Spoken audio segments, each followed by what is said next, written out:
Rwanda, Uganda, c'est une limitation à la frontière. N'est-ce pas? C'est ça la balkanisation Congo.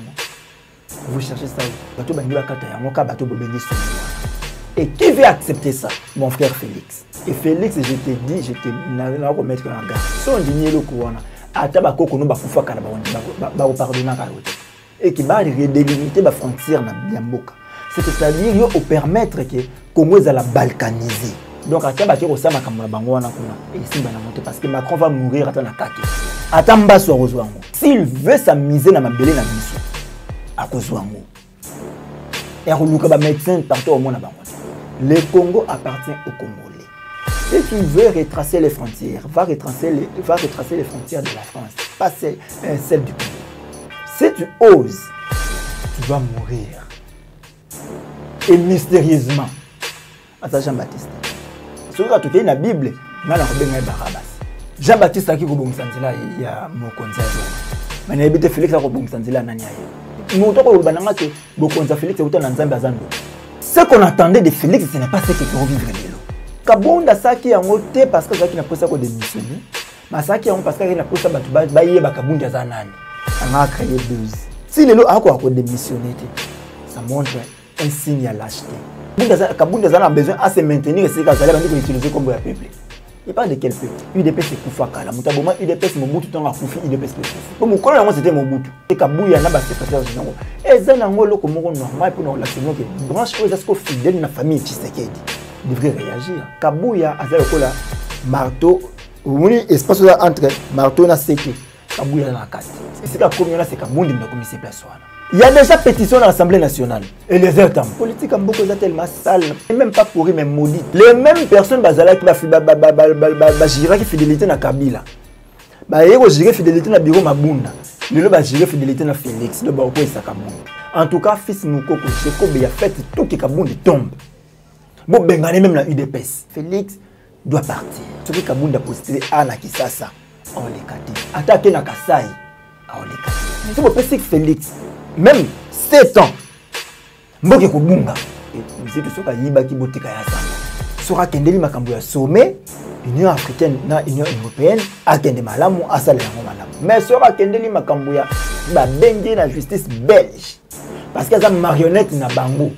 Musala ba pesa ki asala yango ndenge sengeli ke siko banyi ba humilier ye. Kende bakanga ye.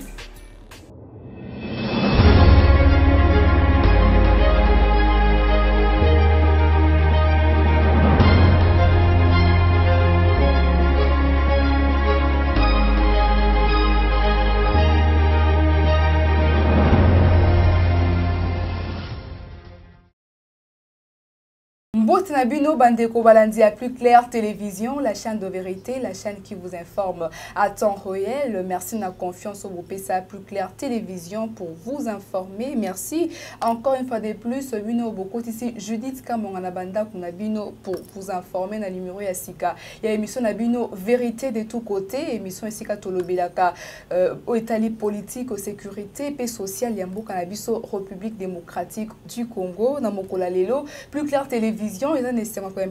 Comme invité, mon amboka Mustafa, Zaïra congolais, Naimbe Tokoso Lamboka, Tokobanda Kolobela, où est allé réunion de l'exécutif, il y a eu des paix, c'est Sami Mokolo et Lelo, Tokobe Tabe Masolo, là où est allé limitation à la frontière à un pays africain, idée initiée par le président français Emmanuel Macron, Toko Tabe un dossier à mon amboka Adolphe Mouzito, Zali Bongo, président, il y a parti politique Nouvel Élan, à Bruxelles, qui était Zali Bongo accusé, impliqué dans le dossier à détournement. Donc on a nous pas la carte émission vérité de tous côtés. Sans plus tarder, n'a pas permis d'inviter Nanga Mustafa Zaïra congolais pour nous repérer sa beauté. Bonjour maman. Beauté, maman Judith, beauté na bakongoma nyos. Bonne santé. Andeka na bakana okolo ko batela na moni ondeso solelo na pesio botondi pe la pesa nzambe botondi mingi po bateli biso bateli mboka na biso akobatela. Merci beaucoup. Sans plus tarder, Mustafa, tu continues à sujet Nabiso et Liboso. Lélo, finalement, dans la réunion exécutive, il y a eu des pèses. C'est ça, l'ami Lélo, Augustin Kabou, il y a des commissions, il y a eu des pèses. Finalement, désavoué Jean-Marc Kabond. Réaction à eux. Ils ont deux volets. On réagit à deux volets. Premier volet, on a Jean-Marc. Avant de commencer, on a Sima.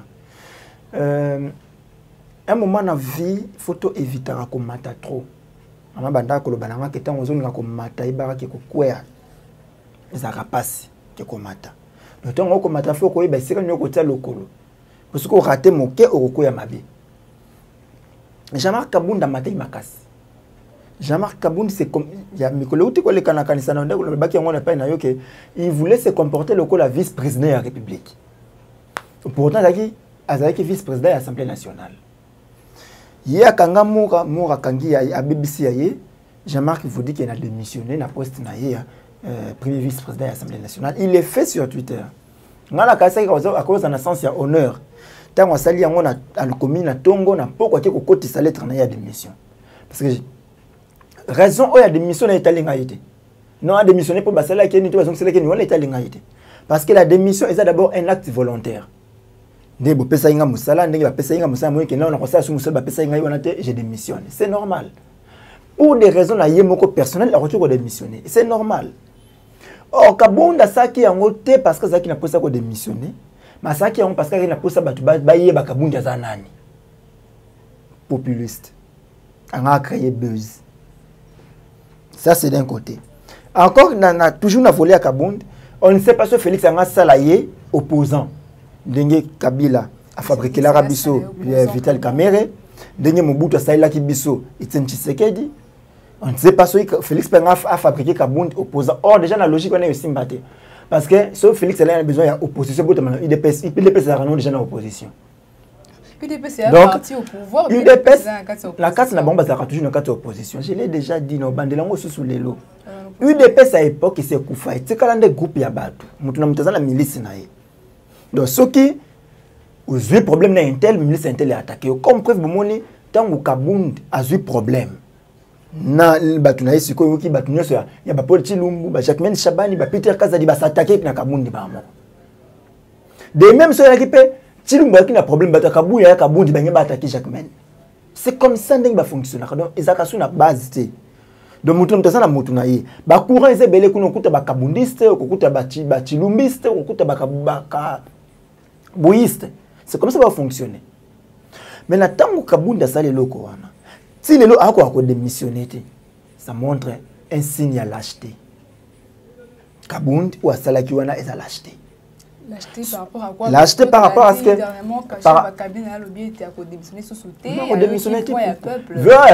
On parle de quel peuple? Est-ce dans ce pays, il y a encore un moteur qui est tellement encore? Je le dis bien, un politique qui est tellement alors au nom à peuple. Il n'y a pas. Ces gens ne le font que pour l'intérêt de Bango, il y a valeur à peuple. Le peuple congolais va utiliser le marche-pied. Atamboli a comme une esika ou un coma et s'il y a fandiwana. Maintenant, ministre Kabunda a besoin à se maintenir et c'est qu'à Zalé utiliser comme un peuple. Il parle de quel peuple? Est-ce que Luxuro Kabunda vivra en Angola? Est-ce que Luxuro Congolais vivra en Angola? Lui parle de quel peuple? Ce sont les Kabundistes. On va lire Kambonga Kabundi, mais tu m'as répondu. Ce qu'on va commencer na permanence qu'on a Kabunda comme on a été. Banane. Ce que ba oba tumbi pine pona Kabunda za lawana ba bengi peuple. Ce que ba oba tu ba commune permanence que akoma kunate ba bengi Hitler banane. Ouais, to ko ba UDPS est divisé parce que rabato mais non tu kolba ngo siko. Qui na résidence à Jean-Marc Kabou bien sûr pour la ko ba pne ko ba tia démissionner te na ngambo UDPS na siège ba tie banderole Hitler a dégagé donc UDPS est séparé. Yango na uti kolba na yo siko. UDPS kufa kala. Je l'ai le bon ce qu'on a bâtir mais clair. UDPS c'est Koufakala. Mutaboma UDPS Mobutu tant à Koufi UDPS que Koufi. Pour mon collègue moi c'était Mobutu. Et là sur Etienne Tshisekedi. Ah quel Etienne Tshisekedi? Quel Etienne Tshisekedi? Etienne Tshisekedi. Moi na Mobutu a sali nyo ça la même comment on a bien docteur Rwanda. C'est grâce à Mobutu. Toi on a nommé vice-ministre de la justice, bah commissaire docteur en droit. A sala ta thèse moko, a comment ta thèse? A ta article moko a comment na bomo ina mais docteur en droit. Et là comment ça la tu bengi docteur en droit. Là c'était que pendant que là tu sais ni et bah PCL qui est l'opposition dans la UDPS. Tant il y a Koufi là on se PCL là. Où est-ce qu'il y a courant ya battu na battu na bango. Et les guerres qu'on les a à tout moment. Donc au Sénat il y a fait une période de structure sauvant l'UDPS. Il fallait qu'il bâti Lumbu ba Kabouy na ba Kazadi ba brouter dehors Kabouy na Kabund. Sauvant l'UDPS. Et c'est là que tu vois que Kabund selon Paul Chilumbu, c'est un menteur né. abotama lokuta. C'est Paul Tshilombo qui l'a dit.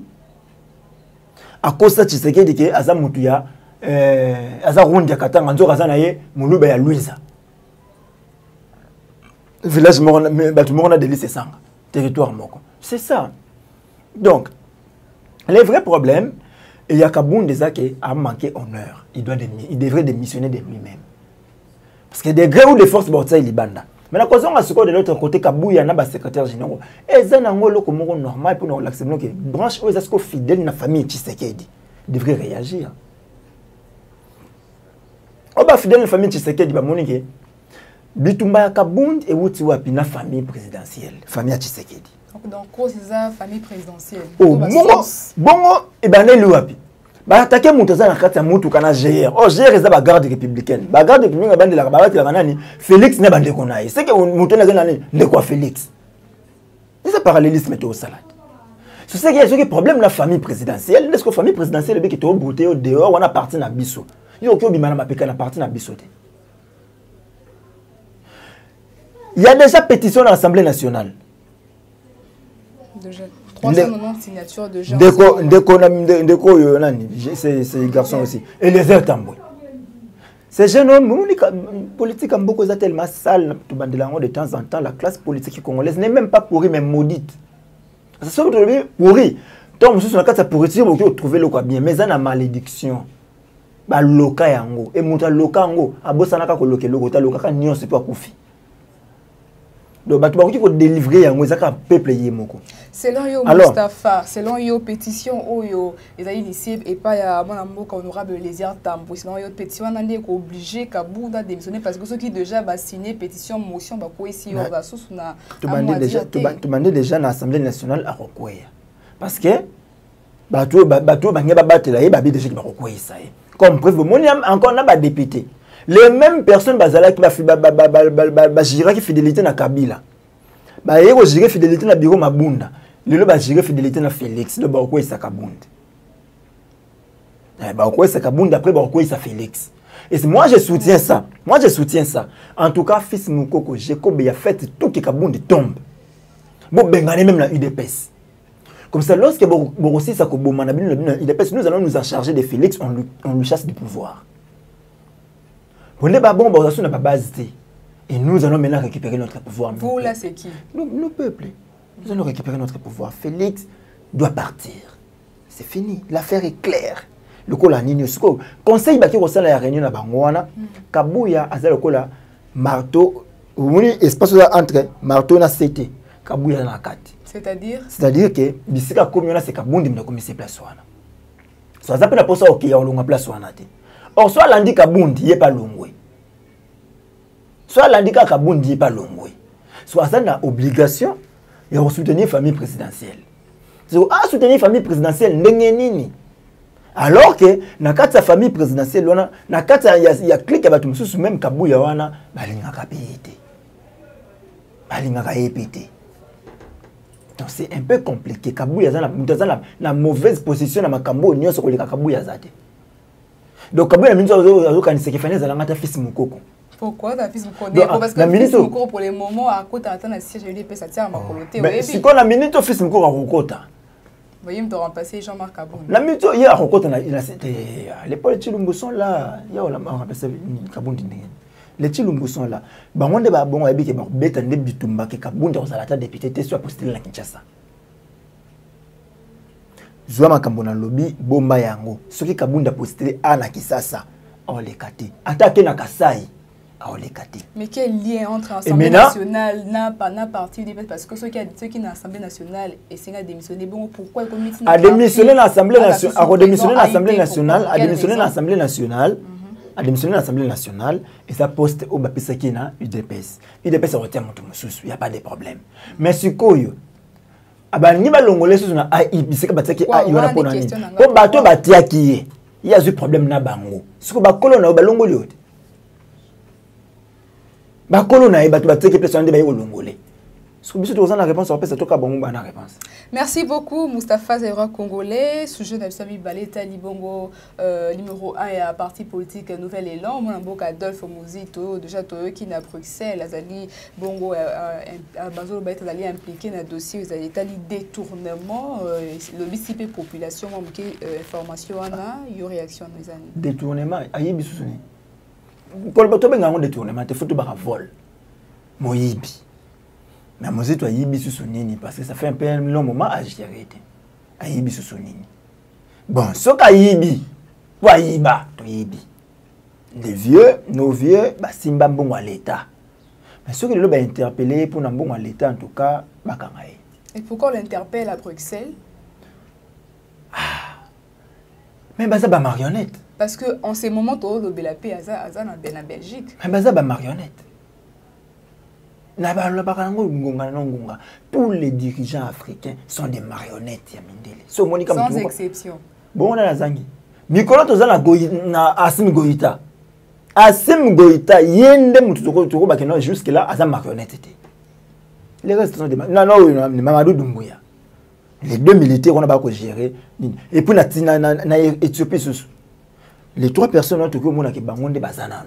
Les restes sont des marionnettes. Yoko balina bao babazolo baete bao linga ba salir réputation ya Adolphe Muzito. Ah batika ni makambo so na bande konanga Nouvel Élan pardon. Moko total rappel makambo na bosolo to fungoli pe motema na biso to bike ndeko nanga biso saki mabeto saki malam. Quand on commence les lois que Félix a kosa mabe, to ko ba que Félix a kosa la mabe, Félix a kotambuza mboka mabe. Mieux vaut les 18 ans à Kabila que les 3 ans à Félix. Pardon, vaut mieux 18 ans. Mieux vaut 18 ans à Kabila que 3 ans à Félix. Pourquoi? Na bandeli ya mosusu na ko bandeli on bala misato. Parce que Olobi bien 18 ans. Na lobi na moni na 4 à 18 ans à Félix, ya Kabila. Kabila gérera qui un peu ko tumboka malamu que Félix na 3 ans. Félix na 3 ans gérer mboka mabe ko le Kabila na 18 ans. Donc c'est-à-dire quoi? Si vous pensez que Félix même 7 ans mboke ko bunga. Mboke ko bunga parce que Félix accepte des choses même Kabila ndima kité. Kabila ibe congolais mboka na mbongo na poste.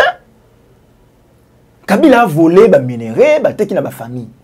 Kabila a détourné ba don yé ba détourné. Mais Félix me prend l'argent dans la poche. Ram.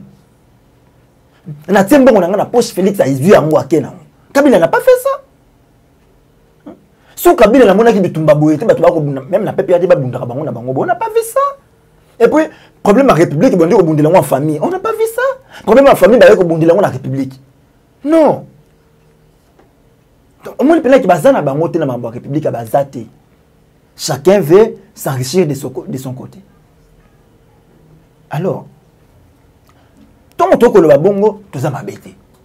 Alors, on n'a pas Nouvel Élan, on a que musique soka yiba ki botika ya samba. Et parce que soka yiba vi musique a menaka ya on va militer Nouvel Élan bo menarate. Soyons sérieux. Vi a menaka ya on bo menarate. Donc si vous sentez que maboko neza mabeza na bosoto akende. Ngai c'est une information nazo ki yango akende soki makambo na ya sommet Union européenne entre Union européenne et Union africaine. Ndakende laki pour na ko dénoncer makambo illégitimité à Félix. Mais soka zali makambo illégitimité akende laki bon courage à ça mosala on ndenge sengeli parce que on ne veut plus de présidents illégitimes dans ces pays. On ne veut plus de régime illégitime. On lingi quand même qu'on a légitimité. Parce que c'est grâce à l'illégitimité que Benoît Lomba qui a découpé Maté Bissiraki. C'est grâce à l'illégitimité que on a incapacité de gérer Mboka. Il y a des gens qui ont Kabundi. Monsieur Bazobanga Kabunda de missionner parce qu'il connaît. Au Kabunda il y a secret, il y a secret. Bangonde ba kabunda yebi ba secret ngo ya nani pe ya nini biso to yebite kaka bundi na bangonde ba yebi. Donc so pa yebi ba bloko wana c'est grâce à illégitimité. Ba so banga ya ko bimisa. Ba la kenda ko matse na punda. Biko ba matse na punda est-ce que bisika yeba ki ba secret to ndenge nini wana biso to yebite ka bangonde ba yebi. Kaka bangonde ba yebi.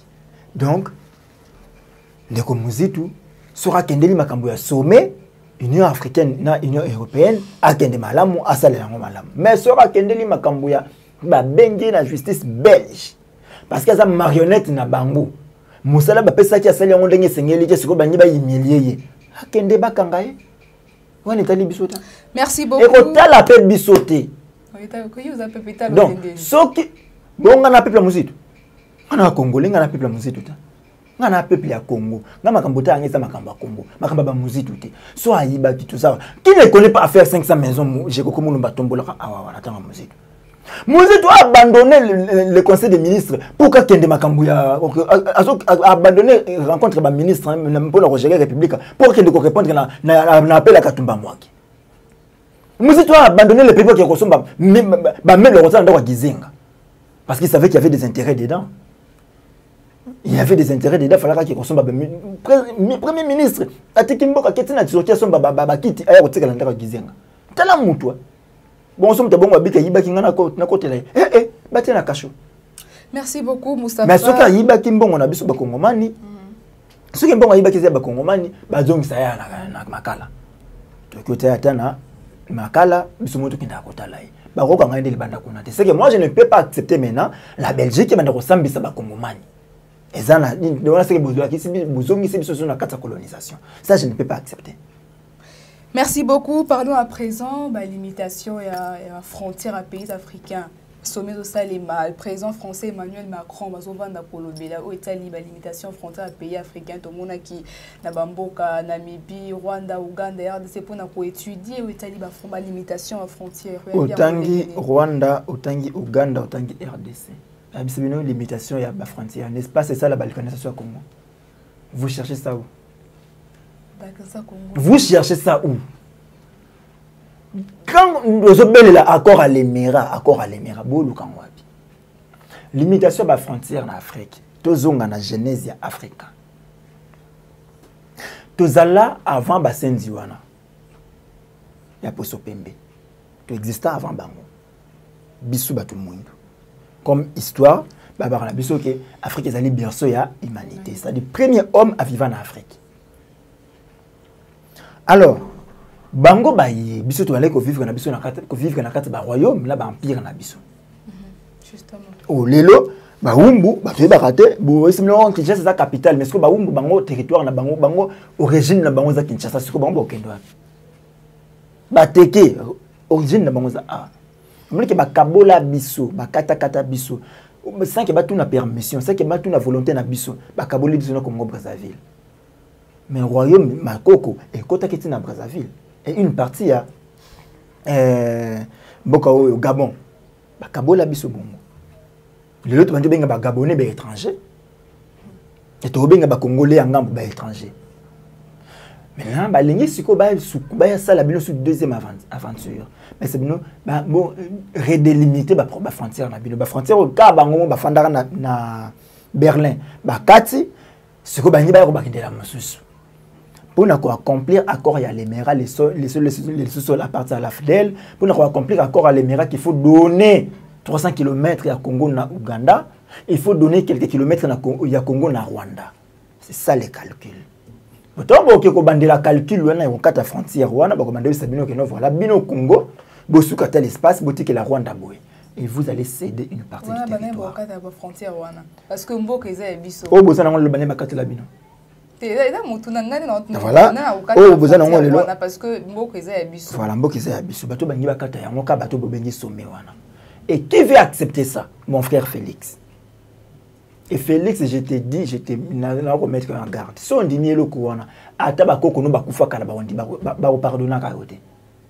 C'est que tu peux faire n'assiste pas na sommet wana. Mais là, trop parce que déjà, ils ont parmi les pays africains, ils ont sommet, ils ont assisté sous tes nez. Il peut se retirer. Non, Félix, place on a quoi que la camarade. Félix se retire sa signature. Il a posé une question parce que il peut retirer sa signature. Il va retirer. A retirer sa signature à Genève. A retirer na FC Cash. A retirer sous son anignote. Il y a pas à retirer. Félix, seul conseil que je te donne, mon jeune frère, retire ta signature dans l'affaire Wana. C'est ce qu'on signe le Kouana. Et qui va redélimiter la frontière na Biamboka. C'est-à-dire yo permettre que Congo la balkaniser. Au tomber dans Makambo to lobaki na que ozo risquer ça la dernière président Yamboka. Et voilà là où tu nous achemines petit à petit. Des fois des choses tu demandes que le lobby le kolandoto mais le bando comme ça biso en réalité. Et nous Congolais de sang, nous Congolais auto lingaramboka auto, on ne te permettra pas. Au ça le Kouanate. Donc ata ba ki ko sama kamona bango wana kuna et simba na monter parce que Macron va mourir ata na kake. Non, ça va tourner Macron soka ebimbasu. Ata mbasu rozwango. Ah, je vous informe. Et par là, de comme Moustapha, par rapport à tirer question, Morana, ce qu'on a parlé, il y a France. Je n'ai pas envie de carte. La France doit se laver dans le génocide rwandais. Vous savez que Emmanuel Macron a quitté le Rwanda pour ne pas pardon, pour ne pas dire responsabilité à la France dans le génocide rwandais. Alors, il faut si au Sahel, il faut faire des dommages et intérêts. Mais c'est ce que la France est en train de payer. Minerai ensemble pour permettre à Rwanda quand même à vivre. Félix a accepté. Alors, place on a fait comme à Rwanda. La récompense, on a dit dans RDC. Dans RDC. Maintenant, la RDC, comme c'est un État faible, la RDC, comme c'est un État voyou, et voilà, les gens acceptent l'inacceptable. Mais je l'ai dit et je le répète. Oya kondima ko signer le kouana. Ata ba koko na ba kufa ba pardonner raete. Et quand Emmanuel Macron a ba ke kake pa na biso zalaka. Batu ba kufa na kake batu ba kufa na mbasu. Arozwango.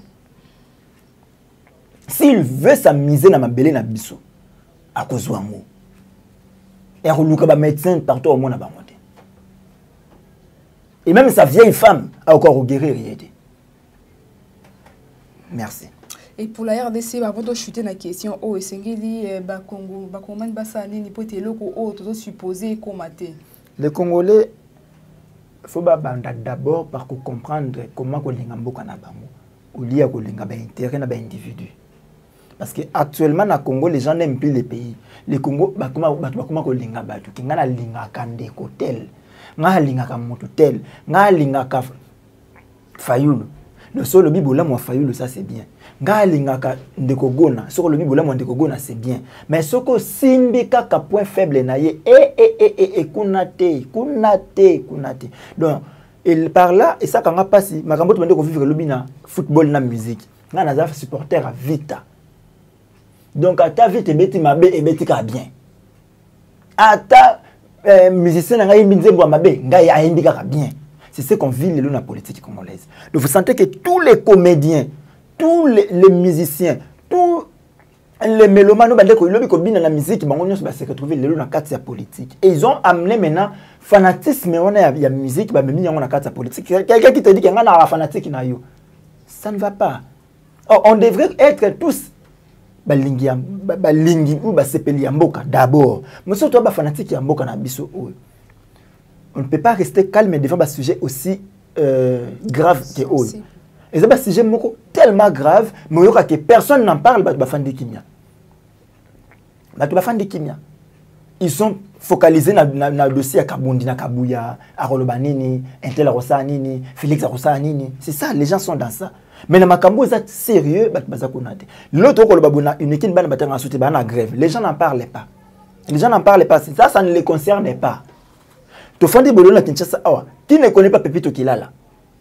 Mais le Pepito Kilala nommé bourgmestre ya commune à Kisasa. Bah tu vas faire la bango ni etali bango ti donc la femme va encore prendre l'argent des Congomani kuna parce que kuna commune à Kinshasa kamuki me kota mbongo belé. Alors na stade ana Zando. Donc mbongo kota ki belé na kata commune wana. Et la maman va encore prendre cet argent pour se faire chanter par Fali. Comme d'habitude. Et on doit encore lui chanter. Et les Congolais sont là. Ce n'est pas normal. Le temps où on d'abord par kolinga mboka to komi ba fanatique ya mboka to longo ko za ba fanatique ya bato. Parce que c'est normal ya mutu azala na mutu mo bo sepelaka na ye. Mais so réellement o sepelaka na mutu wana so rabimi libanda fo ba kozongisa na nzela. So ko kozongisa na nzela te c'est que tu ne l'aimes pas. Donc, chose à clair, comme preuve, bato ne se baganga ki lobi bango balinga Kabila, Kabila doit rester là. Tombe surtout dans Kabila, que Kabila doit partir, Kabila face à la boue, Kabila face au misaboue. Toi là qui m'abe. Mais les lots, bah conduire Kabila car tout le monde a quatre libulu, Kabila est parti, le monde bango va transiter va qui pas Félix. Et ça sera la même chose tant tout le bango le loboké. Félix, mon frère, Kabouana na batouana. Félix au salamabe, Félix baloba kaboete, Félix basaka boete. Ba afinga biso. Demain, Félix sera seul dans le boulot, il va transiter sur le Merci beaucoup, Moustapha. Toujours chuté, malé, émission vérité de tous côtés. Mais toutes les questions, vous allez, pasteur Ekofo, selon lui, à considérer le président Félix Tshisekedi comme président. Il y a transition, allais-je dire, à Biazo Kansaï Tazali, selon lui, il ne pense pas que M. Félix Tshisekedi est allé élu du Seigneur. Moustapha. Mais la kanisa na kabulu bika makanisi mukona yi. Na wana na bimisi ba propos oya lo. Na kanisi kama na kabuli kama makanisi mukona yi. Ah okay. Yesu ka bengi ye kutonyoke ba bengi Jean Baptiste. Asa Jean Baptiste te. Soki aki na Bible, soki atoke na Bible, ngana ko benga Barabas. Ngana ko benga Jean Baptiste te ngana ko benga Barabas. Même Barabas pourquoi? Jean Baptiste aki ko bongisa nzela ya mokonzi azonga. Mais n'habite Félix a ko bongisa nzela nani aya. Félix a bongisa nzela ya nani po aya. C'est beau que la Bible, toute autorité vient de Dieu. Mais le pouvoir ne vient pas de Dieu. Le pouvoir vient de nous, le peuple. Toute autorité vient de Dieu. Là, je ne refuse pas. Le coup là, yo posant la liberté, nous avons l'autorité, ça vient de Dieu. Ndeko kombe a sali eloko bofandi, ayaza na autorité, ça vient de Dieu. Mais bokonzo ko ya kotambusa batu ndenge bozwi oti cordon na bino pima piku na Londres. Bo pesi bokonzi. Wana ça ne vient pas de Dieu, ça vient de vous batu bo votaki boteki wana. Soka tamboli mabe boko bana to longolio. Alongwe po tamboli mabe. Mais soka tamboli malamu atamboli malamu. C'est ça donc. Moto ko bananga ke bokonza Félix uta na Nzambe azandoki. On va présenter transition. Na bina yo asa Barabas. Si ya bengi Jean-Baptiste, na la lobi Barabas. Moto la montagne ba misika côté ayi. Félix ça ne va pas.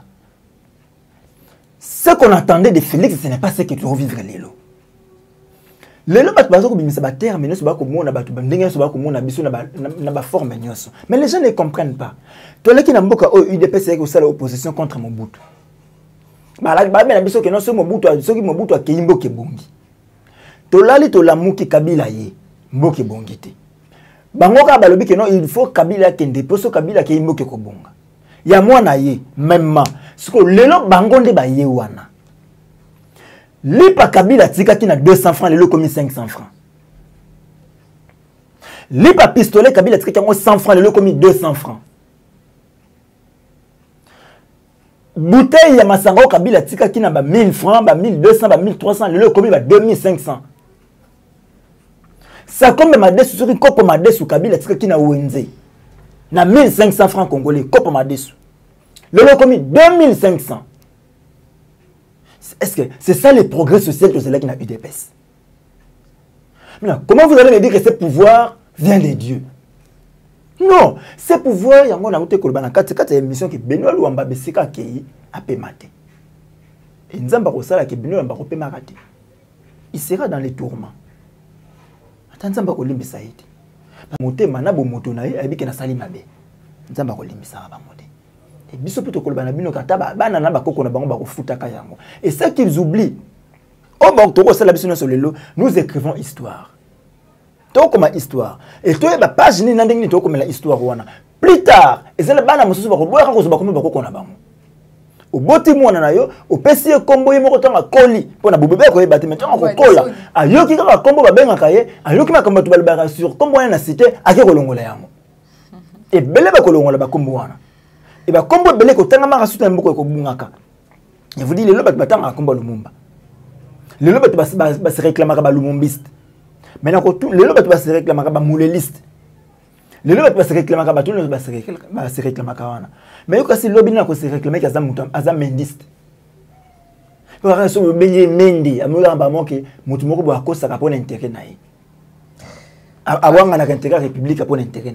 C'est fini. À changer na combo ba moko. Bo bengi mutu mususu boyo kombo na Chilombo. Ataligara non makambo Félix asala ka instaura ka taxe ram bazoka mbongo ba kongoli mbongo na poche.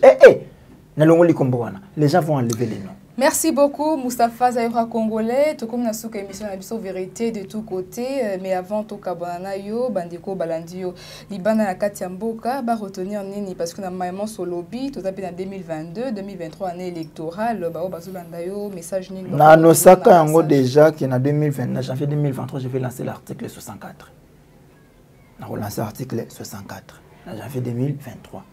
Nangonga oh c'est que je peux demander na Congo mais on se retrouve retenir il y a ka iloko moko.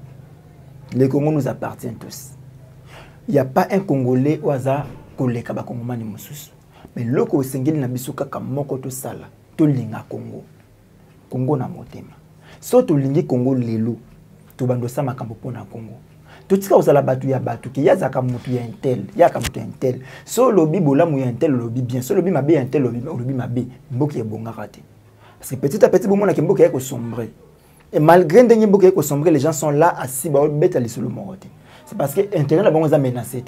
Intérêt batu za ka menacé tant comme makambo na bango. Et c'est alors que les politiques nous amènent dans la rue. Mais biso bientôt awa toko banda ba événement ya makasi na Kisasa oyo. Bientôt quand? Attends, et vous appelez lobby. Et vous appelez poste koya. Et vous appelez poste one koya wana. Parce que faut déjà tout banda otsaka kongomani guke mboke za ya yo. Tala ba tutinda kibaki ndiko représenter l'Assemblée nationale makambasali. Tala Félix le baki a géré mboka makambasali. Tala gouvernement ba moribond. Le warrior sauté. Na benga ba warrior scala. Tant que tout cas bon ba benga ba warrior na benga ba warriors. La souka na kuba comment ba fa warriors. Les lo ba moribond. Tala ba moribond. Je vous n'admets une relation na mboka za kana premier ministre. De tous les premiers ministres na vivre na mboka o les plus médiocres que les kaviens na ceux qui ndeko na sama azate. Je préfère encore Ilunga Mbake Sama. Botala ke Félix Albaki na biso ke FCC bloc. FCC bloc. Mais depuis FCC qui n'a une année qui bloque encore. Ba ne ko utiliser la prétexte. Donc lelo bato balingi mboka te. Bato balingi ba intérêt na bango ba otala kaka intérêt na bango parce que les gens nous consultent. To fanda ka pena mfanda mutu mso otali ça va démontrer yo que yo ndongo sa boso ko sali boroko ma boso sa boto sala bon. Mais on s'est dit et après. Et après, tout à l'heure, comme on a biso, un jour, il y a un mboka. Et il y a un bien. Le monde est parti. Il y a beaucoup de Lumumba qui sont restés aujourd'hui. Le Congo sera libéré. Le Congo sera libéré. Et c'est pour très bientôt. Merci Moustapha. Et message. On va rejoindre plus 243 89 92 31 570. Plus 243 89 92 31 570. Un message à mon jeune frère Emmanuel Macron. Mon jeune frère, si tu n'as pas pitié, ou si tu n'as pas honte, il faut avoir pitié de toi-même. Je ne vais pas entrer dans ta vie privée, ça te concerne. Je ne vais pas entrer dans ce qu'est la France, et ça vous concerne les Français. Mais je vais te prévenir. Le Congo appartient aux Congolais. Si tu veux retracer les frontières, va retracer les frontières de la France, pas celles du Congo. Si tu oses, tu vas mourir. Et mystérieusement. Ça, c'est un message. Merci beaucoup Moustapha Zaïroa Congolais. Merci Nabino Bandeko Balandia Plus Clair Télévision. Bouzaki Ebele à Kwandabiso. Nandela numéro à cette émission Nabino Vérité de tous côtés. Et si tu analyses tout le belaka actualité sur le plan politique, sécurité et social. Yambo Kanabiso République démocratique du Congo. Tu ambela Kibino Deko Moustapha Zaïroa Congolais. Bouzaki Ebele Bosse Pelaka.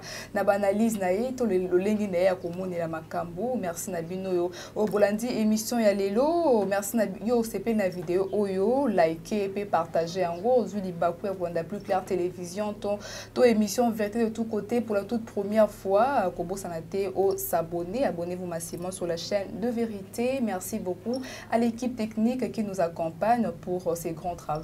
Je vois Joël Gonago, chasseur d'images, au Azomina Sima à caméra. Merci au cordon Opi Mafouikou, au assuré montage et coordination la Plus Clair Télévision. Merci à Popola Yombe. Sans oublier DG Joël Kobe, Botika Malamu, Tokten Bas, Mason Zamazonité. Au revoir.